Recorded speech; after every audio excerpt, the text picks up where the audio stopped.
굿모닝. 7월 6일 화는 입에서부터 시작하기에 입을 잘 단속해야 하는 화요일 아침입니다. 화를 낼 줄 모르는 사람은 바보이고 화를 내지 않는 사람은 현명한 사람이다 라는 영국 속담이 있습니다. 이 아침 말씀 속에 지혜를 얻으시기를 축복드립니다. 오늘의 말씀은 야고보서 3장 1절에서 12절까지입니다. 먼저 말씀을 읽겠습니다. 내 형제들아, 너희는 선생된 우리가 더 큰 심판을 받을 줄 알고 선생이 많이 되지 말라. 우리가 다 실수가 많으니 만일 말에 실수가 없는 자라면 곧 온전한 사람이라 능히 온몸도 굴레 씌우리라. 우리가 말들의 입에 재갈 물리는 것은 우리에게 순종하게 하려고 그 온몸을 제어하는 것이라. 또 배를 보라. 그렇게 크고 광풍에 밀려가는 것들을 지극히 작은 키로써 사공의 뜻대로 운행하나니 이와 같이 혀도 작은 지체로 돼 큰 것을 자랑하는도다. 보라, 얼마나 작은 불이 얼마나 많은 나무를 태우는가.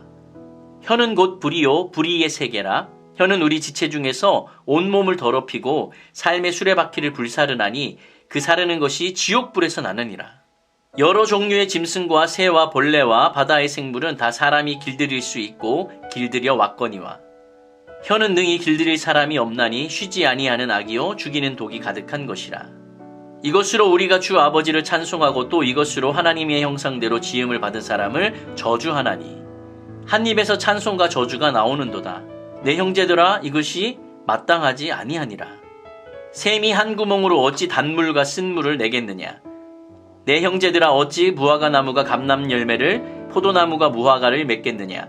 이와 같이 짠물이 단물을 내지 못하느니라. 아멘.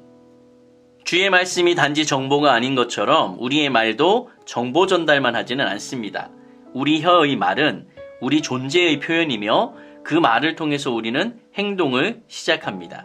이 중요성 때문에 말 한마디로 사람을 살릴 수도 있고 죽일 수도 있습니다.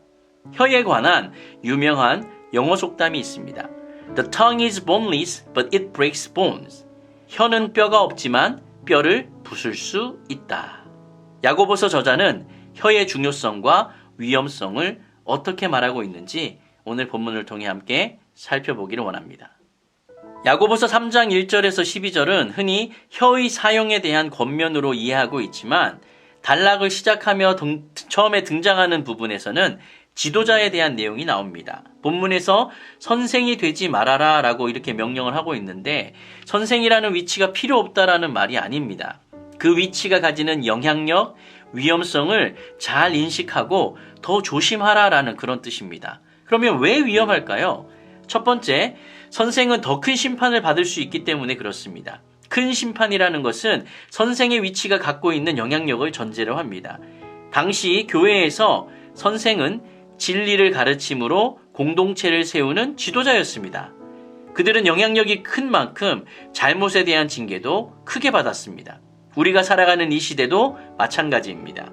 여러분, 흔히 말하는 공인이라고 불리는 사람들이 있잖아요. 그 공인이라고 불리는 사람들은 같은 잘못을 해도 더 크게 벌을 받는 경우가 있습니다. 둘째는 혀의 위험성 때문에 그렇습니다. 선생된 사람들은 여러 면에서 넘어질 수 있는 요인들이 많은데 가장 넘어지기 쉬운 것이 바로 말입니다. 말로 넘어지지 않으면 온몸을 굴레 씌울 만한 능력이 있는 온전한 사람이다라고 이야기를 하고 있습니다. 그만큼 혀를 통제하는 것은 쉽지 않다라는 말입니다. 선생 혹은 지도자의 영향력은 굉장히 큽니다. 특별히 문맹률이 높아서 선생의 영향력이 유독 컸던 그런 성경시대에는 더욱더 선생의 말실수를 통해서 제자들은 직접적으로 영향을 받았습니다. 그들의 말이 가장 큰 시험거리가 될 수도 있었습니다. 그 말 하나 때문에 누군가의 생애 전체를 죽일 수도 있고 누군가의 생애 전체를 살릴 수도 있었습니다. 혀를 통제하기가 너무나 어렵지만 그래도 해야 합니다. 처음에 말씀드렸던 그 속담처럼 혀는 뼈가 없지만 뼈를 부술 수 있다는 것을 늘 기억해야 합니다. 혀의 영향력에 대해서 좀 살펴보겠습니다. 혀의 기능과 관련하여 두 가지의 예를 들어서 설명을 하고 있습니다. 첫 번째는 바로 말입니다. 말. 이 말은 그 동물 말을 말하는 겁니다. 이 말의 입에다가 재갈을 물려서 말의 온몸을 통제하고 원하는 방향으로 갈 수 있죠. 두 번째 예시는 배를 들어서 이야기를 했습니다. 그 바다에 떠다니는 배를 말합니다. 광풍에 떠밀려가는 큰 배도 아주 작은 키에 의해서 사공이 원하는 방향으로 갈 수가 있게 되는 겁니다.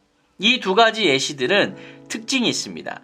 제갈이나 키와 같이 혀가 몸을 제어하고 어떤 방향으로 인도한다라는 것을 말해주고 있는 것이죠. 그리고 또한 이 두 경우 모두 다 작은 것이 큰 몸을 제어하는 것을 우리 가운데 말해주고 있습니다. 이것처럼 혀도 역시 몸의 작은 지체이고 작은 부분이지만 자기의 위대함을 뽐내는 겁니다. 사람이 자랑하듯 혀가 자기의 영향력을 과시한다는 그런 묘사인데요. 실제로 혀는 그만큼 중요합니다.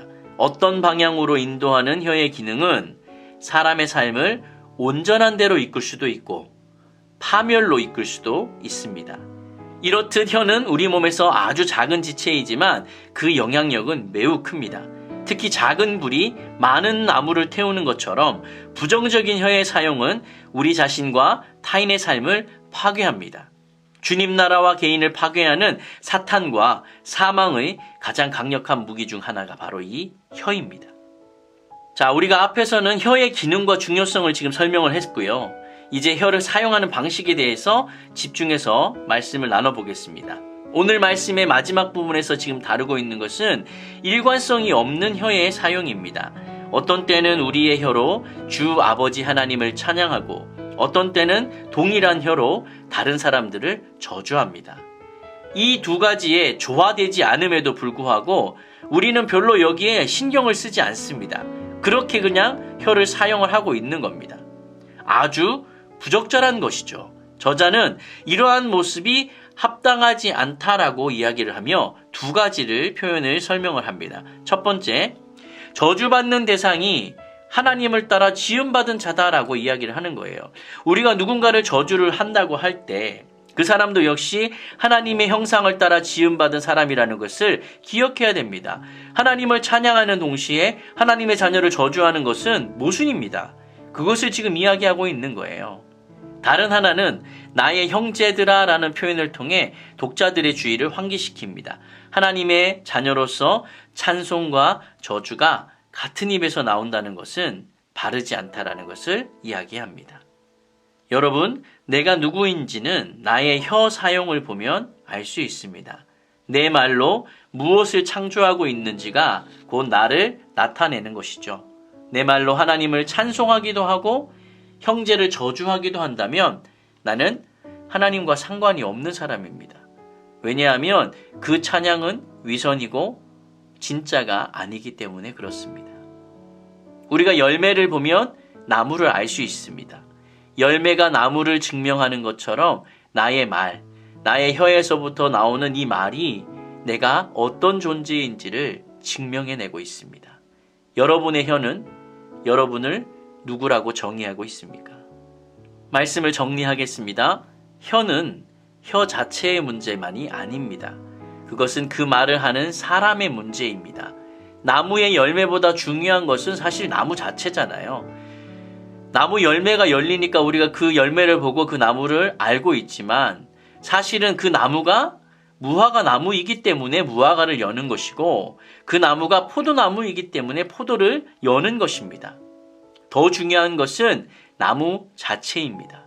샘물의 물보다 중요한 것은 샘 자체입니다.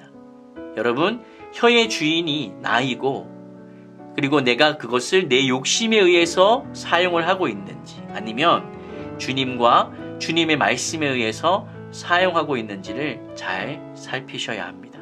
혀가 중요하지만 사실은 더 중요한 것은 여러분 존재입니다. 이 하루 여러분의 혀로 여러분이 어떤 사람인지를 드러내시고 증명해내시기를 예수님의 이름으로 간절히 축원드립니다. 아멘.